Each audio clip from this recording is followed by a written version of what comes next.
بسم اللہ الرحمن الرحیم۔ اللہ کی قدرت، ان اللہ علی کل شیء قدیر، اللہ ہر چیز پہ قادر ہے۔ اکثر ہم سنتے رہتے ہیں اور اس بات کو ہم نے پڑھا بھی ہے کہ اللہ ہر چیز پہ قادر ہے۔ ایک کتاب ہے ڈاکٹر عائض القرنی کی لا تحزن عربی میں، جس کا ترجمہ کیا گیا ہے غم نہ کیجیے۔ اس میں ایک واقعہ لکھا ہے اور اللہ کے قدرت کو بیان کیا ہے کہ اللہ رب العزت کس قدر قادر مطلق ہیں اور کس قدر سے وہ کن کے ذریعے فیکون کر دیتے ہیں، کوئی چیز جب چاہتے ہیں جب کر دیتے ہیں۔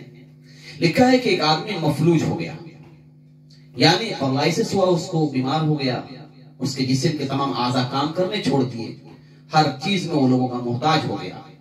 تو گھر والوں کا معمول تھا اس بندے کو اٹھاتے تھے اور اٹھا کر اس کو لا کے ایک درخت کے سامنے اس کو کرسی پہ بیٹھا دیتے تھے۔ ایک معمول چل رہا تھا۔ اچانک ایک دن اس کو کرسی پہ بیٹھائے اور چلے گئے۔ درخت کے اوپر سے ایک بچھو آیا اور اس بچھو نے اس کے سر میں ڈنک مارا۔ سوال ذہن میں بات آتی ہے کہ ڈنک مارنے سے اس آدمی کو مر جانا چاہیے تھا، لیکن عجیب منظر تھا کہ جو ہی ڈنک مارا، یہ آدمی جو بالکل اپنے بدن کو حرکت نہیں دے سکتا تھا، ہل نہیں سکتا تھا، ہر عمل میں دوسرے کا محتاج تھا، فوراً کھڑا ہو گیا اور بالکل صحت مند ہو گیا۔ تو یہ ہے اللہ رب العزت کا نظام۔